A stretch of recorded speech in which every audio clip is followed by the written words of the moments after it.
તારીખ 22થી 1 ઓક્ટોબર સુધીની યોજાનારી નવરાત્રિ એટલે કે મા શક્તિની ઉપાસનાના આ તહેવારમાં વડોદરા શહેર પોલીસ સંપૂર્ણપણે સજ્જ થઈ ગઈ છે।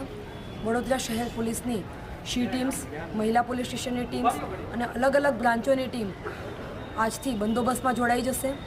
વડોદરા શહેર ખાતે જેટલા પણ 700થી વધુ ગરબાઓ થઈ રહ્યા છે અને મોટા ગરબાઓ, આ તમામ વેન્યુ ઉપર અમારી સી ટીમની મહિલાઓ અલગ અલગ ડ્રેસમાં ત્યાં બંદોબસ્ત કરશે, જેમાં તેઓ યુનિફોર્મમાં પણ હશે, સી ટીમના ડ્રેસમાં પણ હશે અને સાથે સાથે ટ્રેડિશનલ ડ્રેસમાં પણ ગરબા વેન્યુમાં અલગ અલગ જગ્યાએ ગરબા રમતી પણ બંદોબસ્ત કરતી હશે। જેમાં ગરબાના વેન્યુ ઉપર જે ટપોરી ટાઈપના ઈસમો કે જે અસામાજિક તત્વો છે એના દ્વારા કોઈપણ જાતની કનડગત ન થાય અને મહિલાઓની સુરક્ષા સચવાય એના માટે એમની બાજ નજર રહેશે અને તેઓ કોઈપણ આવો બનાવ ધ્યાનમાં આવશે તો એના વિરુદ્ધમાં કાયદેસરની કાર્યવાહી સુધીના પગલાં થઈ શકે છે, જેથી તમામ ગરબામાં જે જનારું યુથ છે એ ધ્યાન રાખે કે અમારી સી ટીમની બહેનો ત્યાં સતત હાજર હશે।